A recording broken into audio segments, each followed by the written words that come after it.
And I got to this place because of a little journey that hopefully you get a beautiful life journey.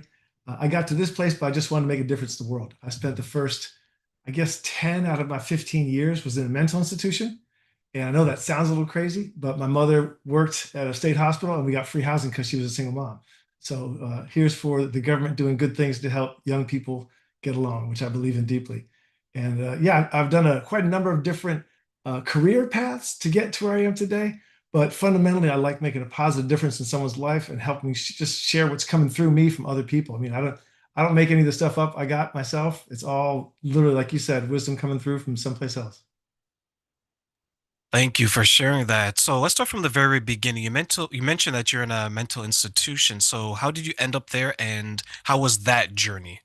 Yeah. So my mom was a doctor. She was a single mom with three kids and a doctor. So she knew she couldn't get a job, just a regular, hospital job someplace because she had to take care of her kids. And we lived in the state hospital in New York, and I think there was about 5,000 patients there with like 30 buildings. Had its own power station. It was back in the day in the 60s because I'm that old.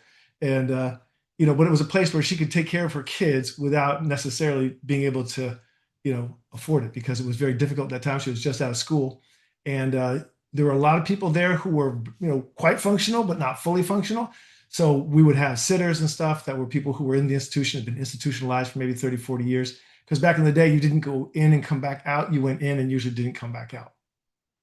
And the beauty of that situation is that I learned a deep amount of empathy about the different kinds of people there are in the world, the different states of trauma that they go through, the different mental illnesses that they go through. And I didn't learn it like wrote on paper, but I learned it by just experiencing with people. And in the doctor's hospital buildings, one of the benefits of the place is that when a doctor would come from overseas, another country, they couldn't just start a practice. They had to get certified in the United States, right? Get their boards and so forth.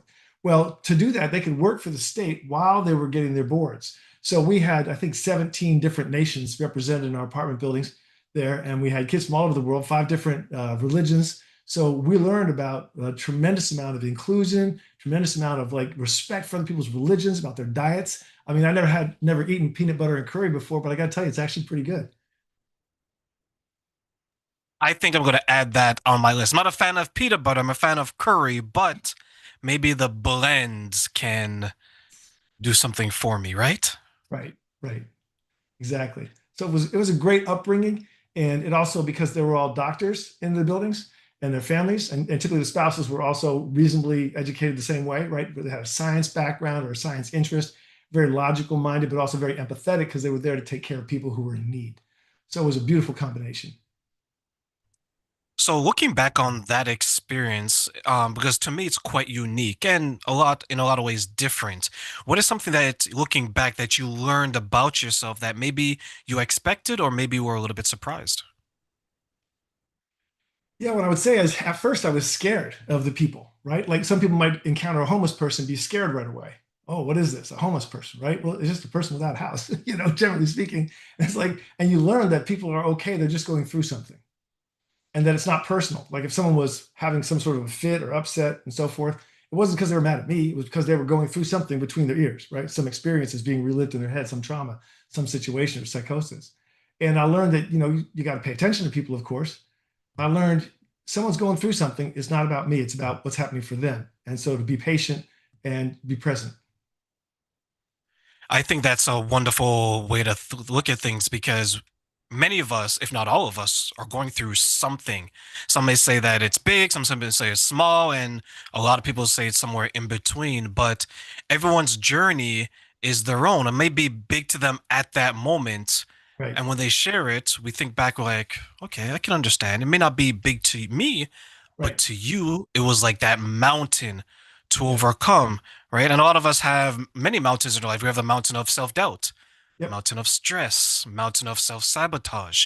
Speaking of, continue that analogy, that metaphor, what are some of the mountains that you had to overcome and climb and go over in your life?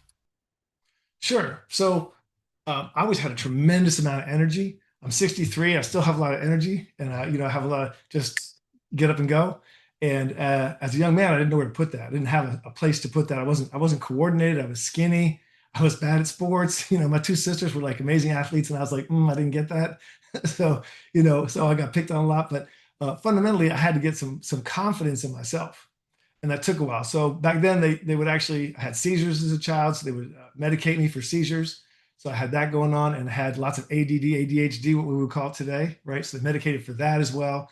And actually, I was super fortunate and blessed to have a school teacher. I think it was the fifth grade, and she had it up to here with all of my just annoyance in the classroom, outbursts and not controlling myself and whatnot. So she took me down to the library because she had to get rid of me because she couldn't run the class with me being like that. So took me down to the library. And the library was empty because there was just a librarian there. She said, "Would you please show Jonathan all the books he wants to read and let him read whatever he wants?"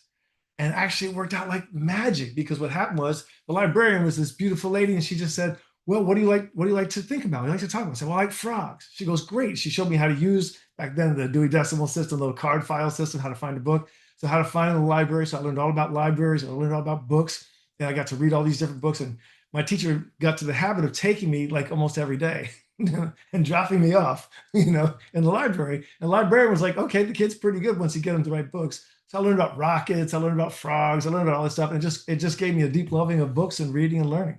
So that wonderful transformational moment came from somebody else who saw into me and saw, aha, I've got someone with lots of passion for things, but not really right here in the classroom. You made me feel so old when you mentioned that card system to find a book in a library. Even though it was being phased out as I was growing up, I do remember that. First of all, who remembers a library? Right, right. Right? But the card system, I definitely do remember for at least a couple of years. And I'm glad that you found someone and a place that can assist you during that time because having a lot of energy and having a lot of enthusiasm sometimes can be nurtured and sometimes it cannot be nurtured. I know that today you're coming to us to speak about, like, let's say mental health and stress management and some of these things that impact so many people's lives, right? How have you seen stress impact other people's life, whether it's positive, negative, or in between? Yeah. Well, I think the most important thing is to be aware of what you're going through. Are you experiencing stress? Right? Like there's a good stress, right? What they call eustress. That's nice. That's like when you go to the gym, you lift weights, that's stress on the body, right? And even might be stressful if all your friends are there looking at you. Can you do that one? Can you get that one more rep in, right? That kind of thing. Or you've got a new job. You really want the new job. You get there, you feel a little imposter syndrome, but you get a little stress about it because it's like it's new and you don't know how to do it yet. Yeah, you just found the coffee, you just found the bathroom. Those are two good combinations to find right away. But you got a new boss, you got new colleagues. Can I do it? Can I do the job? And that's another kind of positive stress. The negative stress is typically, there's so many different kinds of stress, but typically it's like, can we feel it? That's the real key, right? So there's three things with stress. You got to be aware of it. You got to know what that feeling is and kind of understand it. And then eventually you got to recover from it, right? Because what we don't recover from, we keep. That's trauma. Trauma is the piece that's left over, right? After the fire's burned down inside, that's that one coal that stays there hot. It's still inside of us. As long as that coal is hot inside of us, it's going to be trauma. We're going to hold on to that physiological stress. And so I think from the standpoint of an individual looking at themselves, am I feeling something? Because that's the hardest thing, right? Like women, I remember women like to say, the longest journey a man takes is from here to here, right? From his head to his heart, right? You go all around the world looking for it outside and then realize it's only about 18 inches away, a foot away, what have you. And so that's the truth, because once you can start feeling the tension, then you can name it. And the minute you name it, you make it an object. So it's going from subjective, meaning I'm drowning in the pool, to that's a pool, there's a shark in it, and it scares the hell out of me. Aha, now we've identified the stress. And once we do that, we separate ourselves, right? Our immortal being self, having a life, having a body, that kind of thing, from the thing that's stressing us. And that immediately, by naming it, so you name it, you claim it, and then you aim it, right? So you name the stress, you identify it. When did it happen? What happened? What got left over inside me? What are those feelings I haven't been able to resolve that's causing the stress? And then I can deal with that, process that, self-regulate that. And then what happens on the other side is now I can look at the issues themselves and then transform it, rewrite the story from I must be in the old days they would call it retarded. I must be mentally disabled because I'm living in a mental institution with my family, but I'm here with my mom and we just live here, to, man, I got these wonderful lessons. I got these wonderful experiences. So many cool things happen. It's unbelievable. That's helped me make me who I am. So we transform that pain, right, into insight and awareness and confidence. How difficult is that for someone to do? Alone, very difficult. right? But we don't exist alone, right? So just you and I talking about an issue. Let's say we had an issue come up, or I was feeling something, and you were here with me, or we're having a coffee or something, and we just start talking about it, and not just talking about it in a positive, healthy way, not in a blaming way, pointing fingers at somebody else, but just exploring that internal where I feel safe with you, we're friends, what have you. It's like that's really good because we can begin to process it. Alone's very difficult. If you don't have someone you can talk to, a therapist is good. They even have online therapists now, that kind of thing. But fundamentally, just the minute you know that something is not you, that it's not a true story, right? That shark isn't in the pool. It's just my fear because I saw the movie Jaws back when I was young. I'm still afraid of a shark in the pool. There's no sharks in pools, but I'm afraid of it, right? So the minute I can identify it, it immediately empowers me. And so I can do that alone. But to have a friend with me, someone like you talking with it with me with more experience, or maybe just from an outside experience, that's huge. If it's a group, like I know there's people that go to like AA or NA or the church groups or what have you, where they sit around in a circle and they talk about it, that's also powerful. But it takes time for the person to acclimate to that and feel safe to speak up there, right? But we can't go through it alone. But there's a difference between knowing something in your head. Like you can go through read all the books you want. You can read every single book, but until you embody it, until you can move through that in your body, until you can share it with a friend, so you can talk about it and sweat a little bit, maybe, right? Where you're like really feeling those emotions, let that coal burn out completely and get done with it. It's still going to be inside, but it can be done. The thing is, if you know it can be done, it's like you can see a movie of the guys climbing a mountain, right? And they're all geared up and they're putting the pitons and the rocks and the carabiners and the ropes and they're climbing up as a team. If they can get to the top, so can we as a team. Because if it can be done, we can do it. And one of the analogies I like to give is it's like, let's say someone is trying to lose weight Mhm.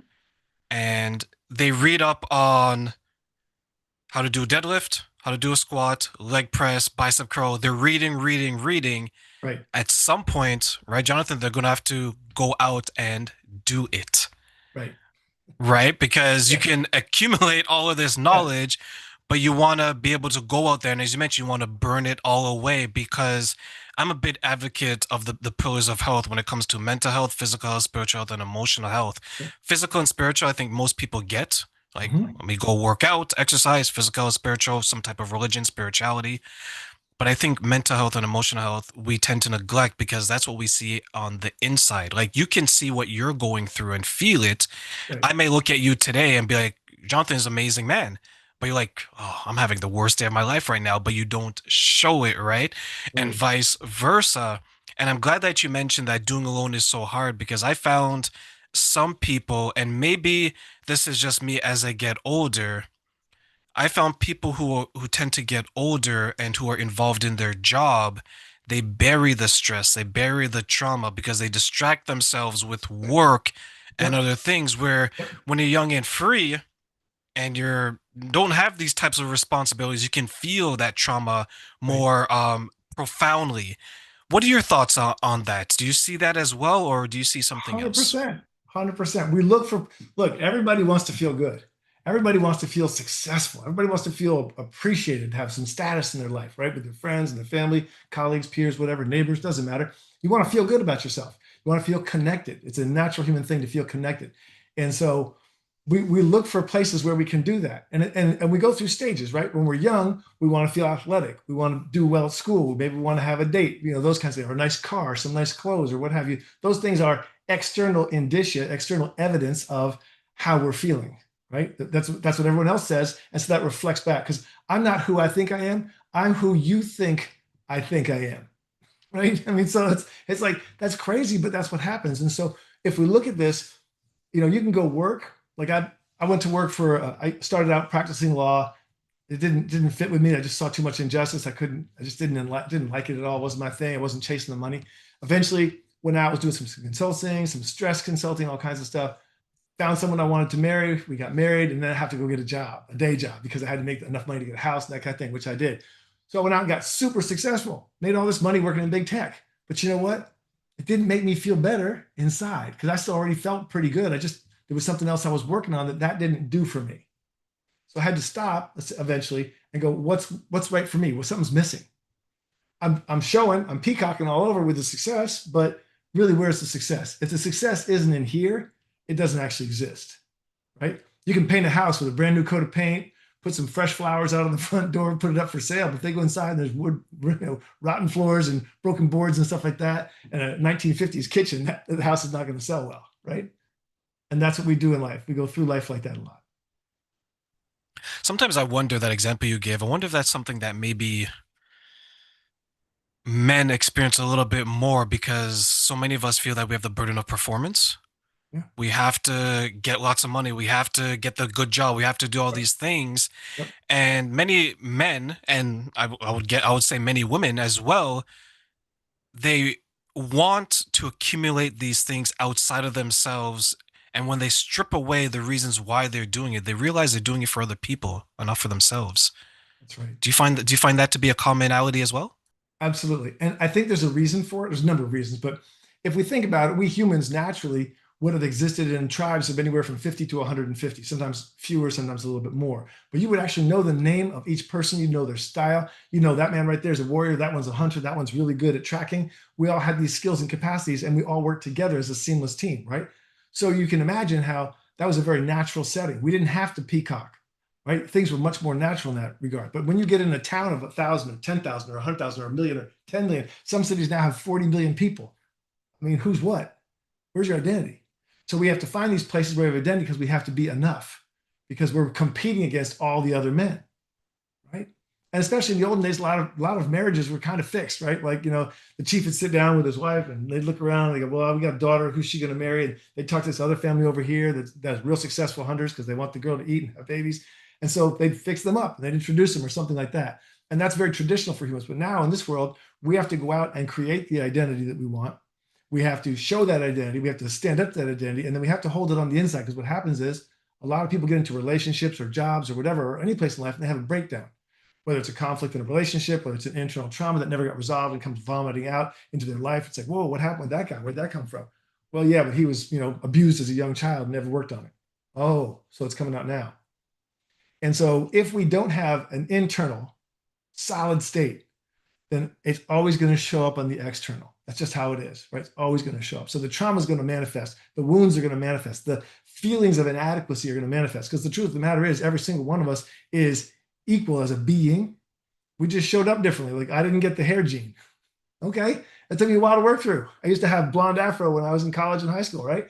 But then I started getting a little sunroof out here. I used to get sunburns down in Texas. I thought, maybe I should cut my hair shorter. I didn't get that gene. So, but it took me a while to get over not having it, right? Because I identified my worth with how my hair looked. Come on. My dad fixed me in one statement. He said, if the girl doesn't like you because she thinks your hair isn't good enough, wrong girl. That's all. Move on. I was like, oh, all this worry I was doing, all this stress and everything, right? But then there's that one statement, bang. And I remember another time I had a friend, he's a psychologist, and he had a mutual friend of ours who had been through a divorce and had all this terrible stuff going on. She just couldn't get the weight thing fixed out, couldn't get it figured out. And he said to her, he said this, who would you be if you actually changed and got the weight you wanted and became fit again? Because she had been fit. Who would you be? That's all he needed to ask her. And she changed. That's powerful. That one question changed the course of not only her feelings, but maybe the course of everything that she would have come in contact with. Because I'm the type of person that believes that it doesn't matter what age you are, you can still right the ship if you Yes. want to, Yes. right? There's some Yeah. people you can't want it for them. And that's tough in relationships, right? We're like, I want you to be so happy. I'm happy just like this. Right. I'm like a pig in mud, right? But it annoys you, it triggers you because you know that they have so much more potential. Or maybe, and I think this impacts relationships even more, maybe they're comfortable in the chaos. You know what? I like the drama. I'm Yeah. comfortable in it. I enjoy the gossip. When you're Yes. working with the people you work with, and from your own experiences in general, what do you think are some of the obstacles that people face when they're creating an identity that is valuable to themselves first before other people? Yeah. I think the biggest thing is for them to become aware they've created the identity. They didn't pop out. They didn't pop out of the womb suddenly like creating chaos. They were a beautiful little baby with all the positivity in the world, cooing and laughing and giggling and, of course, crying at night and, throwing the diaper, all those things that babies do. But it's like, they came out beautiful. And then culture and circumstance and, family and religion and, just whatever, all the different things that happen to people get stuck in the person's system and they adapt and modify internally to become the person that can survive and feel safe in that, right? So when they get confronted with a hard thing like an abusive mother, abusive father, alcohol, drugs, whatever that happens, so like in my family, I've seen a lot of stuff.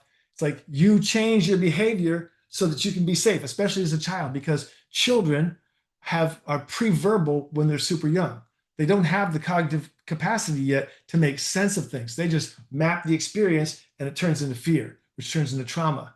And so oftentimes you'll see a 45-year-old man dramatizing something that happened that he saw when he was 5, and he's even miscorrectly identified what happened because he was just someone observing it as a third party from around the corner and heard mom and dad yell or heard something break.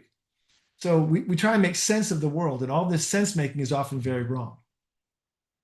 And here's the thing. At the end of the day, you can test this on yourself. If you decide you want something, can you pick up the coffee cup with one hand, move it across, and put it over here? If you can, then you're okay in that thing. What's the next thing? Can I pick it up, move it over here? Oh, no, I didn't do that. What happened? Well, I said I was going to do it, but I didn't do it. Something's going on. There's something in there. And that's how we know, is by objectively looking at our life. Can I have an argument with my partner that's kind and compassionate and considerate without bringing up trauma and getting stimulated and feeling my body just agitating up? If I can, then I've done enough work to be stable in that moment.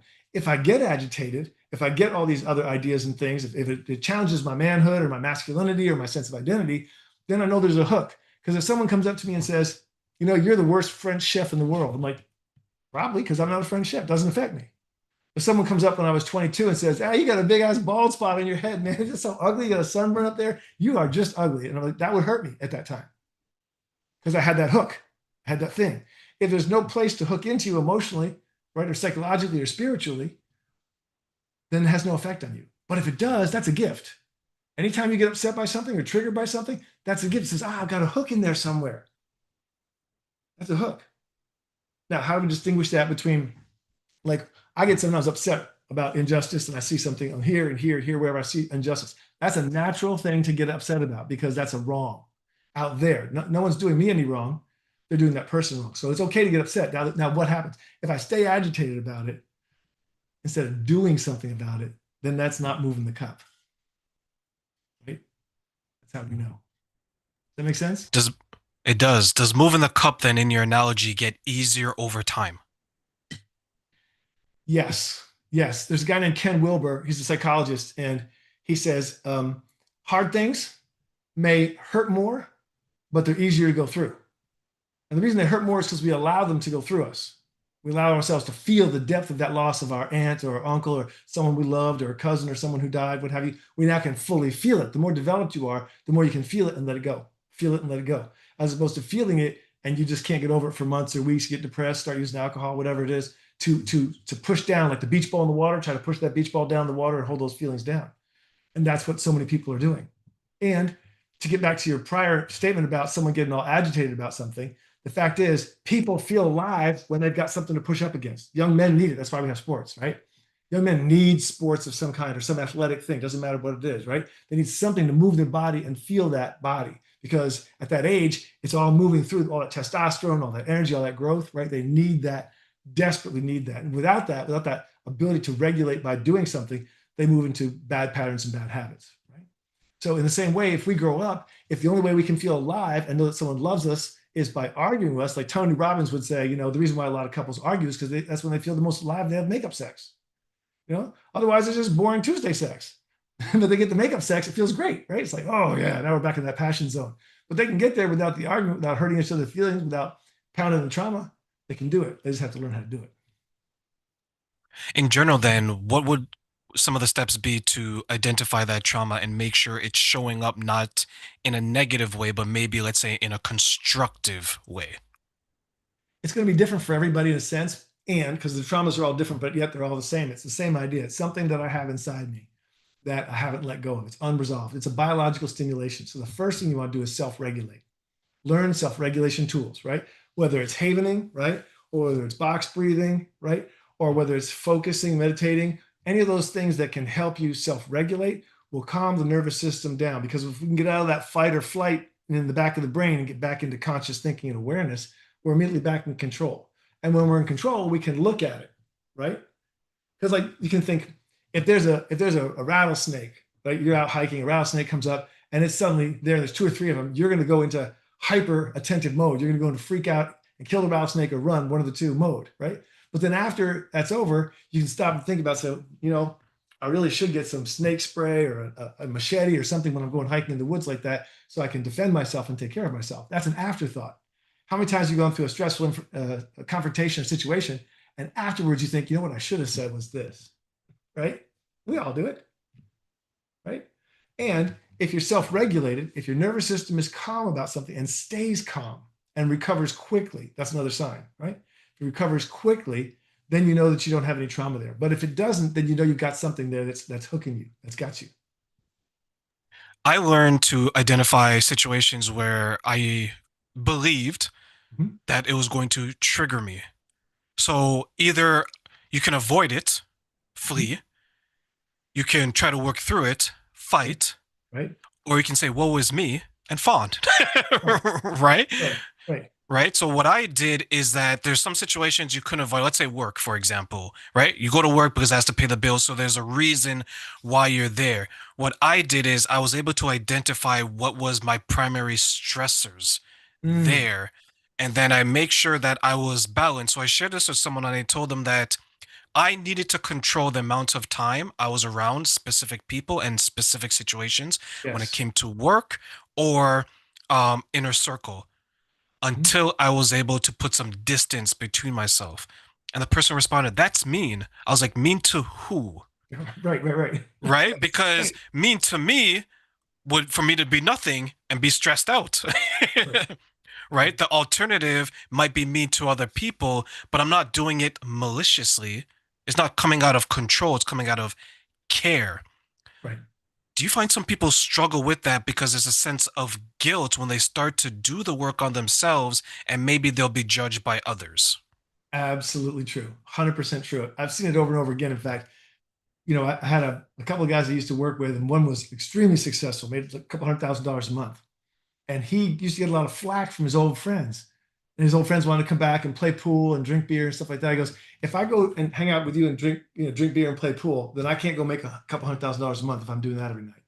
So I had to decide what was more important to me. Love you guys. I'll come do it once, I'll come back at Christmas and see you. We'll hang out the night before, whatever. But I got to live my life, and I'm living my life. And if you want to learn how to do what I'm doing, I will teach you how to become a business person. But if you'd rather go do that, you do that. And it's just a natural separation, right? I'm not hanging out with anybody I was hanging out with in kindergarten, right? What makes me think I got to hang out with somebody from high school just because they're in my high school? It's not, I didn't choose that high school, right? I mean, you grow up where you grow up, right? You could go St. Louis or Seattle, doesn't matter. You're going to have a different experience. And I think that's also, let me throw this out there. I think it's important for us to recognize that there's such a huge influence on us by our environment. Tony Robbins says your environment selects your experience for you, right? Your environment selects your experience. Chase Hughes, who works on mindset, says that almost all of your environment sets the context for your life. Change your context, change your life, right? That's like Les Brown says there's a bus out of every town to a new town. So you can always get up and get out.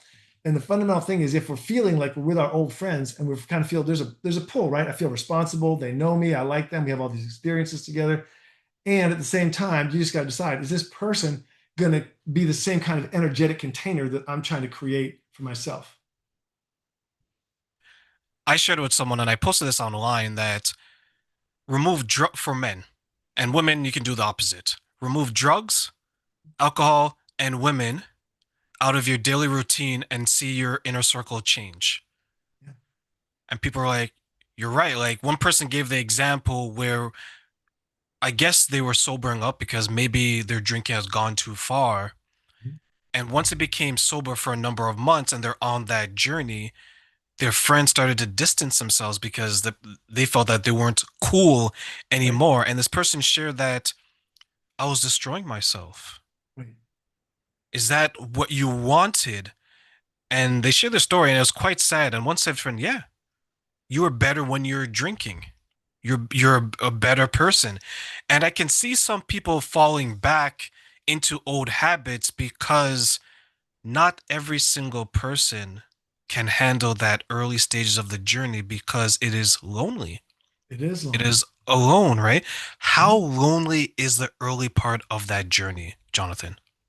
I think it can be completely lonely. I mean, absolutely. Right. I think that's why, like, um, I worked in a law firm early on, and one of the attorneys there was an alcoholic, and he was taking money from the business, and everything else was not good. And he got into AA, and he got a sponsor, and he changed at work so much we all started liking him again because he wasn't an ass anymore. He was like he wasn't stealing money, he wasn't doing bad things. We gave him a chance to recover his life, and he did. But and he eventually went back to that many years later, went back to that lifestyle, which was sad. But for that time he was there, he had become someone that everybody like admired. And so we can become anything we want. We just have to be willing to go through that death, that what do they call it? The valley of death, right? Right? You got to walk through the valley of death to get to the garden on the other side. And I think it's like that. But it's sort of like I've never gone to prison, but I can imagine I've seen a lot of movies and so forth where one of the things that seems to happen in there is people can get a refinement in their mind if someone is inclined towards that. It's like you can read books, you can meditate, you can pray, you can work out, you can get right with yourself. Because once you're right with yourself, the rest of the world doesn't matter. Because we're not looking for validation. Yeah, validation. Oof, that's tough because that should come from within, and we've probably seen so many people search for it outside of themselves. Like online is a big place to get validation. You could say that I've been abused, which is horrible. Tap into someone, and you get the likes, you get the comments, and then maybe that becomes your identity, and you may not try to move on from it. There was a lady, she posted online that she was going through grief. She lost someone close to her, Mm. and she didn't usually get attention from men, but now she's getting attention across the board because people can relate. I lost Yeah. my grandmother, I lost my boyfriend, I lost my girlfriend, I lost my kids. And it was so impactful to her that unfortunately she took it the negative route or the less productive, and she started to have sex with some of these people Mm. because they're validating her feelings, right? And it turned into something that she didn't ever think could Wow. happen. And years later, she realized what has happened, and she shared the story that she felt so used and so low. And that is such an unfortunate journey because you're taking something that is probably going to happen to so many people, and instead of it bringing people together with the right and good intentions, unfortunately, some people who didn't have the best of intentions was able to sneak in and take advantage. Do you see people getting discouraged along the way because maybe they don't have the healthiest or the most supportive people around them? Yeah, I can only imagine where I would have been if I had been taken to the library as a kid. I mean, and the young men that I hung out when I was a kid, two of them went to prison. It's like one went to the military, that saved him. But it's like, the people that you hang out with is how your life becomes. And it's easy to get discouraged in trying to change. It's easy to get discouraged. The world is overwhelming. I mean, if you look, the farther out in the world you look, and the bigger you look to see what's happening, it can be really discouraging. It's like, politics, money, crime, like the environment, like injustice, like wars. I mean, genocides. It's like all these things happening. And it's like, here I'm just this guy in this house. How do I change that? Right. And then when I talk to my friends about it, I'm just being somebody, right? When someone talks to their friends about it, their friends be like, man, what are you talking about that for? Doesn't matter. Let's go have a beer. Let's go have a drink. Let's go play some music, whatever. And so it's very difficult because it's so easy to fall back into a place of comfort zone, right? Like there's four zones, right? There's the comfort zone, there's the discomfort zone, there's the growth zone, and there's the go zone, right? Where you're just making it happen. You just pick that cup and move it in any area of your life. But to get to that place, you've got to go from the comfort zone where you're doing the same thing everybody else is doing, through the painful valley of death zone, right? Where you're learning and you're growing and you're shedding all that stuff that you aren't really truly yourself. And then you learn the new things. And then you grow into the new things and you become the new thing. And then you become the resonator of the new things to other people over time. How important is it then to believe in yourself that you can make it? I think it's essential. and to surround yourself with people who will support you in that process. Because the only thing you got to know is, did somebody else do it? Did somebody else go from where I was to where I want to go? Because we're all human. Everybody can learn, physical disabilities aside, right? If someone's got no legs, it's going to be really hard to climb a mountain, but they can do it, but it's very, very hard. So do I have the capacity? Yeah, I'm a human being. Do I have the will? Yeah, I got the will. Okay. Did somebody else do it? Yes. Can I learn it? Yes. Well, then, okay, let's go get it and expect to fail. It's like, how many times do I have to fail, right? So how many times? Well, you'll fail fewer times if you learn from the person ahead of you on the trail, right? And surround yourself with people like you, people that want to give, people that are creative, people that are loving and kind, and will be compassionate about your journey and hold you to what you say you're going to do, and give you that positive feedback and that reinforcement, so you don't go back to the old people. I had someone in my life that was like a mentor to me early on because my 20s is probably the most difficult part of my life. 40 now, it was a decade of difficulty. Wow. That's what I Yeah. like to call it, right? The beautiful thing about it is I learned exactly who I wanted to be. Yes. The painful thing about it is I lost a lot of people along the way. And maybe, Jonathan, to be completely honest with you, maybe I even lost parts of myself along this way because I thought I was this person. And then when I went through something, I was like, oh, I'm no longer this person anymore. So the identity had to change. I think one of the struggles that I had, and maybe you've gone through this and maybe you've seen this, is I had to be comfortable knowing that life was going to take me to the person I needed to be at that moment in time. I had to learn to not resist it. I had to learn to accept it. And I had to learn that I may understand 50% of it. I may not understand 100%, but I had to trust the journey. How important is it for someone to trust the journey and be okay with losing parts of themselves that was always there, but can no longer make it on this journey? I think you've nailed it again. It's essential. It's essential. If we're going to change, we're going to have to give some things up, right? It might have to be a trauma that we hold closely because it tells us who we are. I'm a victim. I'm a victim. I'm a victim. That we lose that identity. Now it's on our shoulders, right? So you're going to lose some things, and it can be difficult to do. I think that's why it's so important. Like, I have a friend, he teaches people how to run marathons and triathlons, and he does two things. One, he visualizes the whole race. So visualization is so key. You got to visualize the whole race. I'm going to see myself going through that finish line and celebrating, getting the soda or whatever it is. And then what he does is, along the way, he counts 100 steps at a time. Every 100 steps, paces, right? He does 100, then 100, then 100. And he changes over into Spanish, then he changes over into French. He'll change it up so that it keeps himself amused, right, while he's going. And there's an old saying from the Marines that said that pain, right, it's just weakness leaving the body. Well, in some sense, pain is also giving up things, right? If you're going to give up that relationship that you really held on for a long time, you got to give up the pain that goes with it, because that pain is still part of love. So you got to give it up so you can get some new. It's like when I teach, I teach the monkey bar system, which is like, you got to let go of what's behind you so you can swing free. You ever playing the monkey bars as a kid, right? You can't go anywhere if you're holding on to two. You got to let go of the past to swing forward into the future. And so if we don't let go of the past, we can't move to the future. And that's a painful thing, because the past is comfortable, it's known, it's safe, but nothing big happens in the comfort zone. This reminds me of that diagram where it's a circle on the board and they put dots to say, this is you, Right? right? And it's people swimming as like, you're here, you're comfortable, but you're not growing, you're not learning.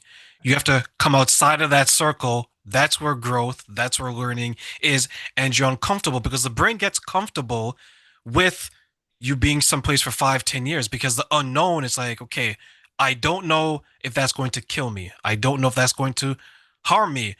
But this over here, this abuse, this trauma, this neglect, this gaslighting, this manipulation, I've been conditioned and I'm okay with it because I'm not dying Right. from it.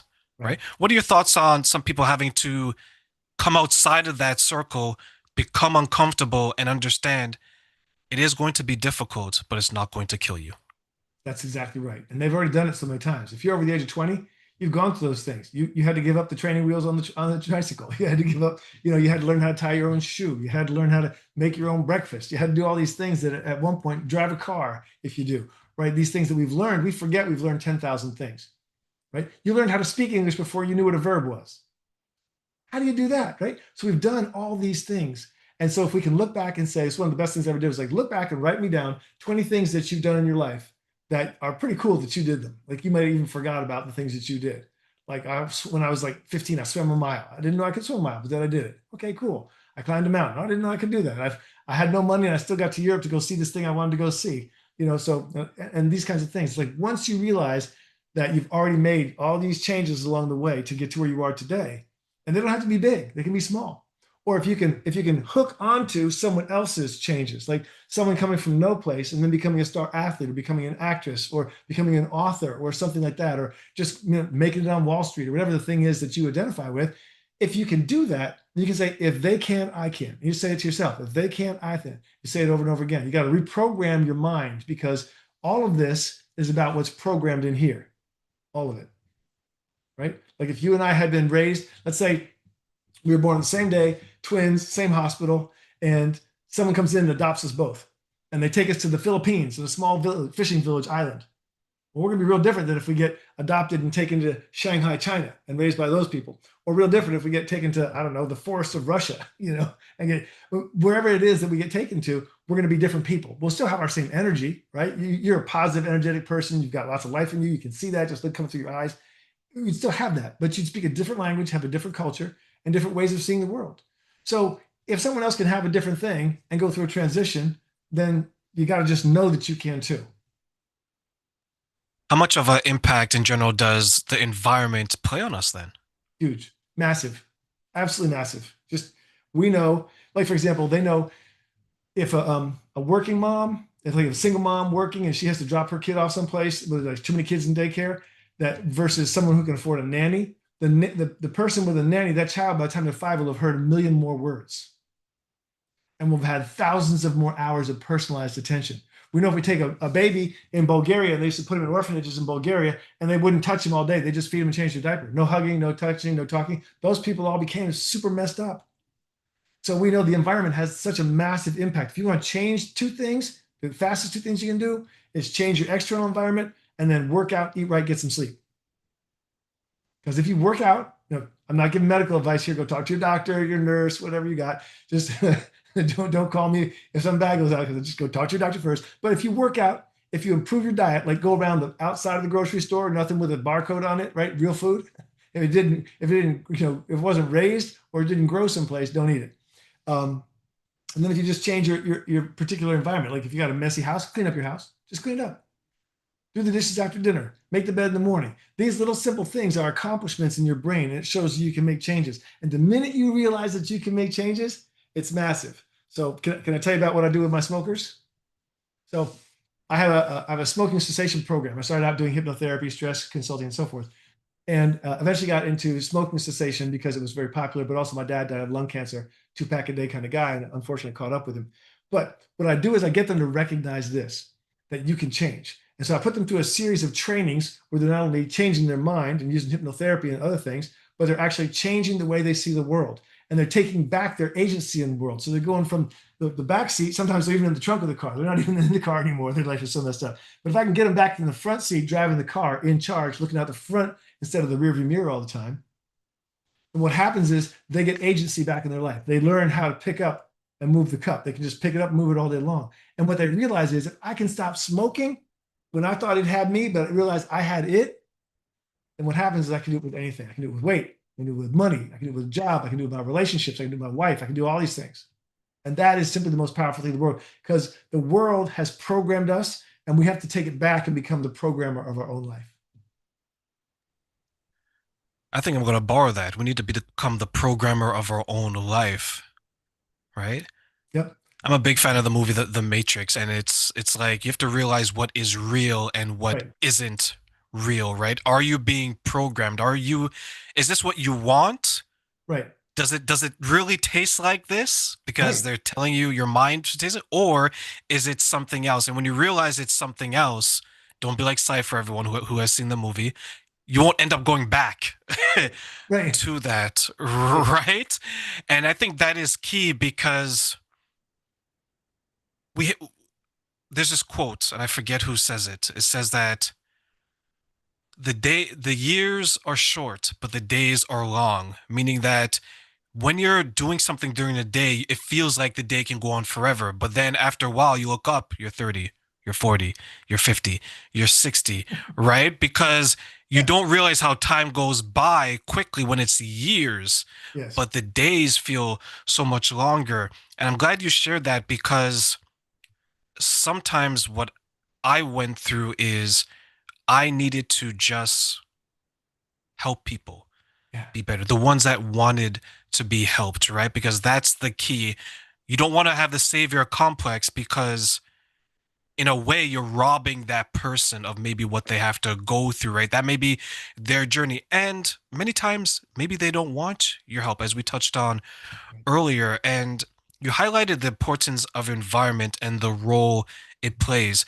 What are some other factors in general that have an impact on someone's identity in their life?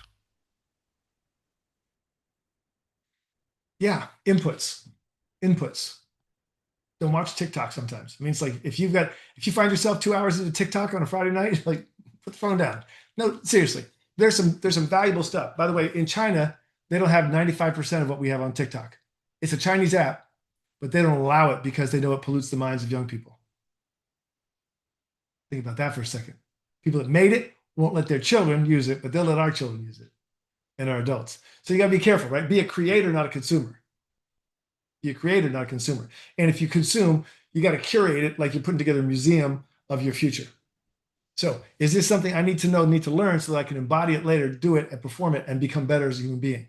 Is this a skill I'm learning? Like, can I learn squats on TikTok? Sure. Yeah, you can learn squats, right? Can I learn how to do a preacher curl? Yes, I can do that on TikTok. But I don't need to see the car accident or the puppy that's like doing something, whatever. I don't need that. Don't need it. So you got to curate what's going into your mind. Inputs determine what's in there, right? Because if you're, let's say you're 25 years old, you've had 25 years of other people putting into your head, teachers, parents, schools, religion, whatever. You got to decide, is this something I actually believe? Is it true for me? Do I want it to be true for me? What's a better belief? Does this person who I revere over here have it in their head? What do they have in their head? How do they, what inputs? Like if you look at Malcolm X, right? What did he do? He read. He read and he read and he read and he read and he read and he thought about it. And he came to a radical transformation because he got a form of enlightenment, both spiritually and intellectually at the same time, that allowed him to transcend. And that was scary to everybody. So when we see those people in our world today, most of those people who have transcended something difficult did so by reading and embodying, reading and embodying. Learn it, do it, learn it, do it, learn it, do it. And you're going to fail. You're going to fail 100 times. The question is, are you learning from your failures? Right? So you've got to curate that environment. You've got to be careful about what you put in because what you put in is in there. Like, for example, part of what I teach in my program is I teach about what to say to yourself when you talk to yourself. So if you're having troubles, what are the things you say about yourself? And then you say, did you make that up as a 2 year old or did someone else put that in there? Right? Like I was told I was a loser. I was told I was a loser, which is the worst thing a man can hear about himself, right? You're a loser. You're a failure. You'll never amount to anything. You'll never be successful. You're just stupid. I heard all these things as a child and it was beaten into me at the same time. And so you do that for a number of years, the person gets like a Stockholm syndrome with their own mind. They begin to believe it. So what you have to do, you have to say, is this true? What does it mean if it's true? If it's not true, what does that mean? What's the real truer belief? Like if I can follow you, if I can watch your videos, what am I learning from each one of your videos? I bet you there's at least a dozen golden nuggets that you could write down from every one of your videos that someone could just learn from just if all they did was watch your videos, watch every single one twice, and write down the notes that they would change their mind. They would change the way they see life. They would change their experience. They would become better, smarter, stronger, more capable, and they could pick up that cup and move it a lot faster. And I think the real care here is that what people are going to learn is once you recognize how much of your challenges are your physiology, your internal emotional landscape, that you've got to put inputs that feed your internal emotional landscape, whether it's spirituality, religion, a kindness practice, meditation, something that changes your internal world from the outside that's beautiful and positive. When you mentioned social media and TikTok, I kind of chuckled because your algorithm will tell on you, right? Like what you're Right. consuming. And I think that's a big key because online you see a lot of groups that, let's say, for lack of a better word, let's say they're hate groups, right? Right. Whatever they dislike, they come together. And I gave someone this example where when people come together because of hate, they can come together very quickly, but Mhm. it's temporary. Because as soon as one person no longer hates that uniting factor, they're gone. Right. You have to kick them out, right? Because you're not one of us anymore. Right. But when it's out of love, you can always find something else to love that's going to unite you because it's the feeling of it versus the object of what the other group would dislike.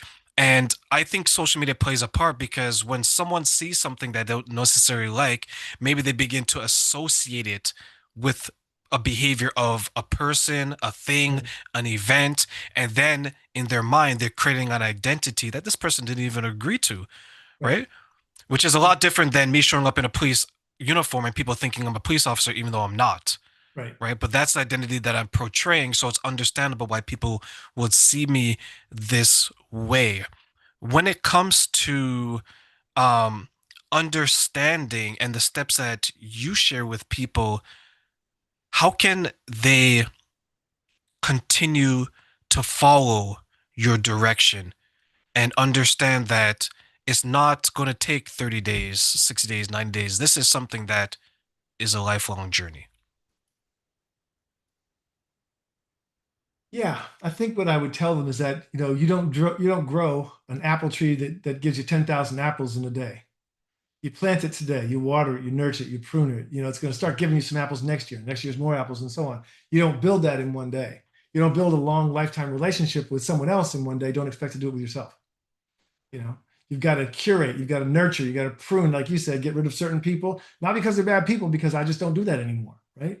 And because I want more of this, right? I would hang out with you every week. I would hang out with you if you were in my neighborhood, right? Why? Because I like the way you think. I like what you bring to the table. I love your podcasts, right? So I'd want more of you in my life, right? Seriously. So I want that. That means I'm going to reflect that back to you. I'm going to try and bring to the table because you don't show up.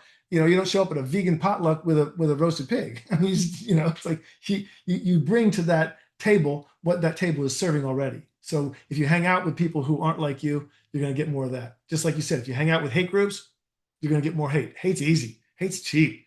They know that. But love is expensive because it's risky, right?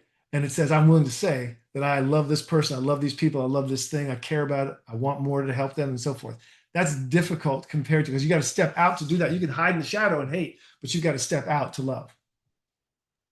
When someone, to use your analogy, when someone is showing up to these people, could there be a struggle in their mind thinking that maybe I'm not worthy of being around these people?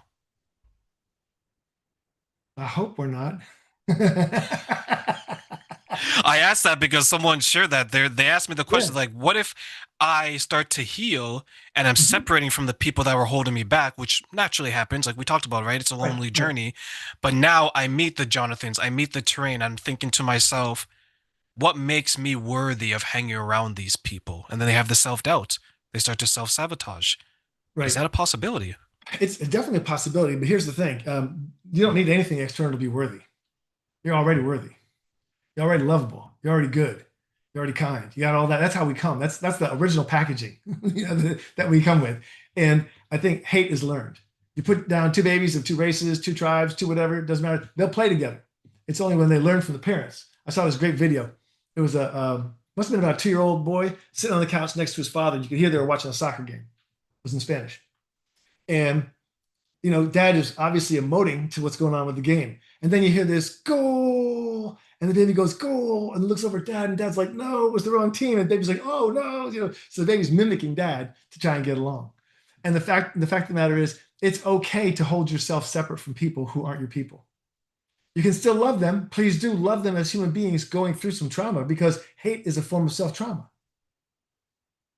And so they're recreating trauma. It's like just if someone's setting themselves on fire with gasoline, just don't be close. Just stand back. Get the fire extinguisher, try and hit them from the side, but it's like don't be part of it, and say, look, I love you guys, and I think you're definitely wrong on this. Let me tell you why. So, Jonathan, let me ask you one final question before I let you go. And this question, my friend, is I'm going to give you three wishes, and you Ooh, can wish for three things that you want people to know about this question, but you can't wish for more wishes or more money? Right, right, right. Right. What are three things you wish people knew about making the journey for themselves and why? Three things, okay, that you wish they knew about making the journey for themselves and why. I think the number one is yes, you can. That's one of my favorite phrases in the world. Yes, you can. And that to me, that's so important because until you get that in here, right? Like I'm gonna get emotional, but the most amazing thing my dad ever said to me was that he was proud of me. I didn't grow up with my dad, but he became my best friend as I got older. When he said that, bam. Now I shouldn't have to need that, but the fact that he graced me with that was amazing, and it just changed me because I had never had that when I grew up. So yes, you can. The second thing is you're gonna be okay. You're gonna be okay. Expect it to be difficult. Expect it to be easy. It doesn't matter. Just allow to come what comes. Just keep on going because you just keep on going. It's gonna be okay. It's gonna be okay. And if we know it's gonna be, if we know yes we can, because we see somebody else up there on top of the mountain, so we know we can get there if they got there. I didn't see a helicopter drop them off. They got there the hard way. And then if I know that it's gonna be okay that I can get there too, that it may be tough, maybe painful, get some bruises, some cuts, what have you. It's gonna be okay. All right, it's gonna be okay.